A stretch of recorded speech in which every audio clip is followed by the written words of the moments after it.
बकवास करना क्या कहते हैं इसे इंग्लिश में? आइए सीखते हैं। देखिए देखिए, सबसे पहली चीज़ तो ये है कि अगर आपने चैनल को अभी तक सब्सक्राइब नहीं किया है तो वेट किसका कर रहे हैं। यहाँ पर आपको ऐसे हर रोज़ कम से कम 10 से 15 इडियम्स, फ्रेजेस, ग्रामर कॉन्सेप्ट्स और कुछ ना कुछ तो सीखने को मिलेगा ही मिलेगा। तो आपने उसके लिए करना क्या है, बस वो जो सब्सक्राइब वाला बटन है उसको करना है टैप और वीडियो को करना है लाइक। बाकी अब ये बहुत बकवास करना, अगर कोई इंसान बहुत ज़्यादा बकवास कर रहा है तो उसको इंग्लिश में कहते हैं to babble. To Behbal.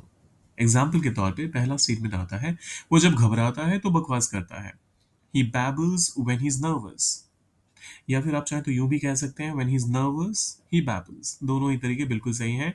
when से अगर आप शुरुआत करते हैं तो क्योंकि ये कंडीशनल क्लॉज का फिर फॉर्म ले लेगा, तो उसके वैसे यहाँ भी कंडीशनल ही है, लेकिन अगर कंडीशन बाद में आती है तो फिर कॉमा की जरूरत नहीं होती है। अगर कंडीशन पहले आती है तो उसके बाद कॉमा लगाना पड़ेगा। सो ही babbles when he's nervous, कोई कॉमा नहीं चाहिए। when he's nervous comma he babbles। I hope ये ध्यान रहेगा। दूसरा एग्जाम्पल आता है, उसने इंटरव्यू में सिर्फ बकवास ही की। He just babbled through the interview. पूरे इंटरव्यू में बस उसने बकवास ही किया और कुछ ढंग से रिस्पॉन्स नहीं दिया, अच्छे से आंसर नहीं दिया सवालों का। He just babbled through the interview. तीसरा एग्जाम्पल कहता है, बच्चा बिना रुके बकवास कर रहा था। The child was babbling non stop. बिना रुके, नॉन स्टॉप। और कर रहा था, so the child was babbling.